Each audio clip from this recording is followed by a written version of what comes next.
তোমরা জানো আজ ডক্টর বি আর আম্বেদকরের জন্মদিন। তো ডক্টর বি আর আম্বেদকর আমাদের ভারতবর্ষে সংবিধান প্রবর্তনের সময় বিরাট ভূমিকা বা দায়িত্ব নিয়েছিলেন বলতে পারো। তার ভূমিকা আমাদের ভারতবর্ষের ইতিহাসে বলতে পারো বা পলিটিক্যাল সায়েন্সে, রাজনৈতিক ইতিহাসেও বলতে পারো, যে গুরুত্বপূর্ণ ভূমিকা আছে তা এক কথায় বলে তোমরা বুঝতে পারবে না।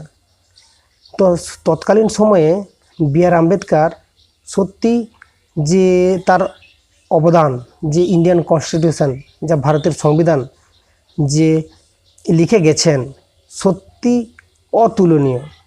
মানে আমাদের ওয়ার্ল্ডের মধ্যে সবথেকে বৃহত্তম লিখিত সংবিধান। তো বুঝতেই পারতেছ। তো সে 2 বছর যাবৎ, 2 বছরের উপরে, প্রায় 2 বছর 11 মাস, প্রায় ধরো না 3 বছর, মানে অক্লান্ত পরিশ্রম করার পর সে আমাদেরকে উপহার দিয়েছেন। আজ মানুষের মধ্যে ভেদাভেদটা তেমন নেই, বাট কিছু কিছু জায়গাতে ভেদাভেদটা এখনও রয়ে গেছে। দেখো, চেঞ্জ হতে কিছুটা সময় লাগে। তো আম্বেদকরও বুঝেছিলেন এর জন্য একটা নির্দিষ্ট নিয়মকানুন না থাকলে মানুষ চেঞ্জ হবে না। তো মনুর সংবিধান যদি আম্বেদকর চেঞ্জ করে দিতে পারেন, তো বুঝতে পেরেছ তাকে কারোর সঙ্গে তুলনা করা যায়নি। তো এমনই একটা ব্যক্তিত্ব যা সত্যি, যারা সমাজে এখনও পর্যন্ত মানে অর্থনৈতিকভাবে, শিক্ষার ক্ষেত্রে পিছিয়ে আছে, সত্যি উনি ব্যক্তি বা উনি মহান পুরুষ থাকার কারণে আমরা আজ সব কিছু সুযোগ সুবিধা পাচ্ছি গভর্নমেন্ট থেকে। তো বুঝতেই পারতেছ, উনি যদি না থাকতেন, সত্যি উনি যদি না থাকতেন, সত্যি আমাদের জীবনে চলাপথে কতটা কঠিন হতো সে মানে কারো কাছে প্রকাশ করা যাবে না। বুঝতে পারছো?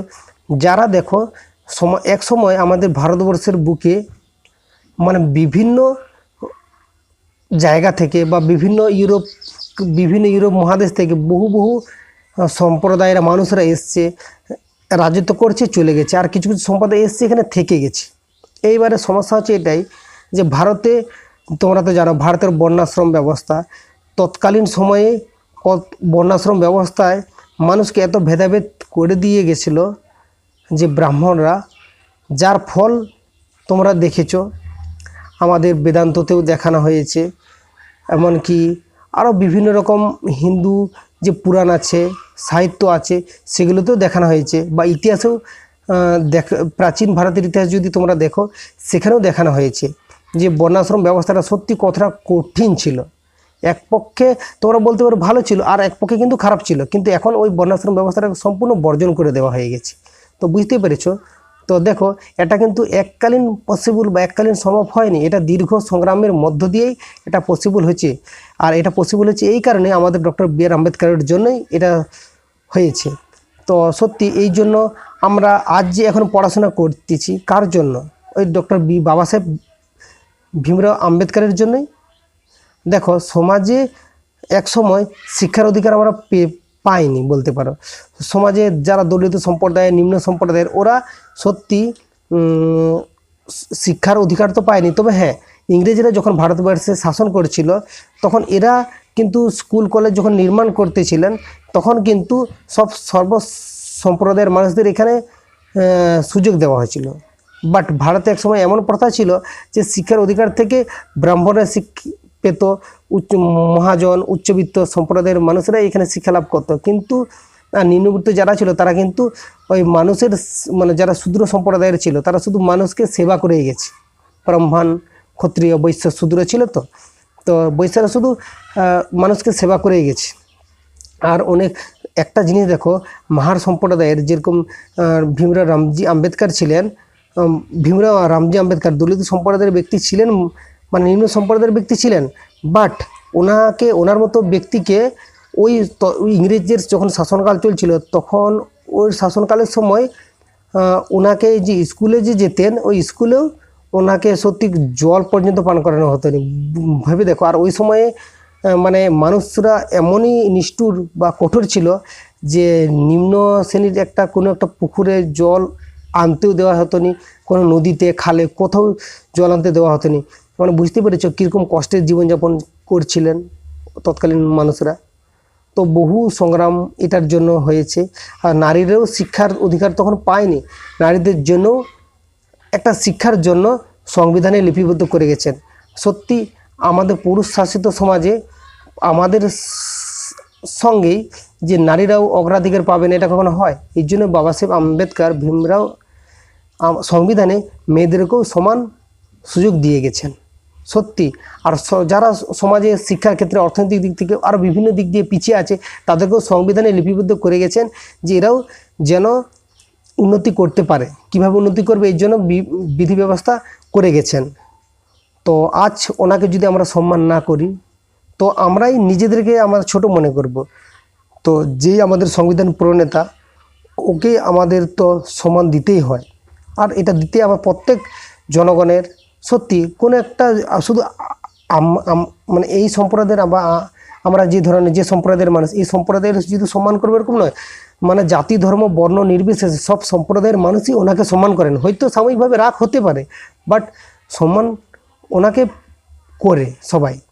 আর এটাই বলবো ভবিষ্যৎ যারা প্রজন্ম আসবে তারাও আমাদের বাবা সাহেব আম্বেদকরকে সবাই সম্মানের সহিত ওর নামটা বা ওনার নামটা আমাদেরকে নিতে হবে অবশ্যই।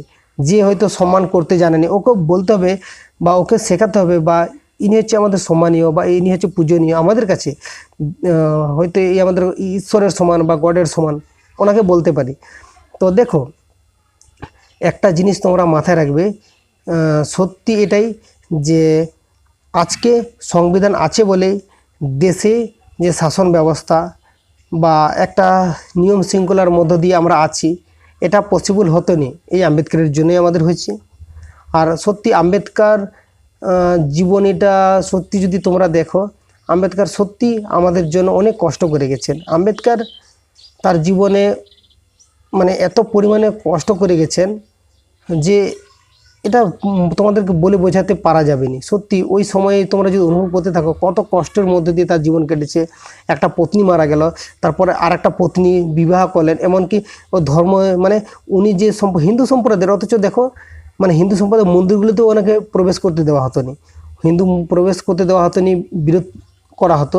কিন্তু ওর শেষমেশে কী করলো, শেষমেশে আর একটা বিয়ে করলো, শেষমেশে বিয়ে করার পরেও তিনি অবশেষে মানে তুমি গৌতম বুদ্ধের যে নিউ বুদ্ধিজম মানে বৌদ্ধ ধর্ম তিনি গ্রহণ করলেন। এবং সত্যি সে তৎকালীন সময়ে অনেক ব্যক্তি বুদ্ধের চিন্তাভাবনার প্রতি আকর্ষিত হয়ে গেল। সত্যি এটাই যে আম্বেদকরের আমরা জীবনের আমরা যদি পড়ি সত্যি খুব কষ্ট, তিনি যে কষ্টটা করে গেছেন মানুষের জন্য, যে আগামী প্রজন্ম বা ভবিষ্যৎ যে কতটা উন্নতি বা সফল হতে পারে সেটা আমাদেরকে দিশা দেখিয়েছেন, আমরা এক কথায় বলতে পারি। তো আর বেশি কথা বলবো না, আশা করি তোমরা বুঝতে পেরেছো। এই ভিডিওটাতে জাস্ট সামান্যটুকু জ্ঞান আমি তোমাদেরকে শেয়ার করলাম। যদি কোনো দিনে সম্ভব হয়ে থাকে আম্বেদকরের সম্বন্ধে তোমাদেরকে ডিটেলসে বোঝানোর চেষ্টা করব, আশা করি তোমরা বুঝতে পারবে।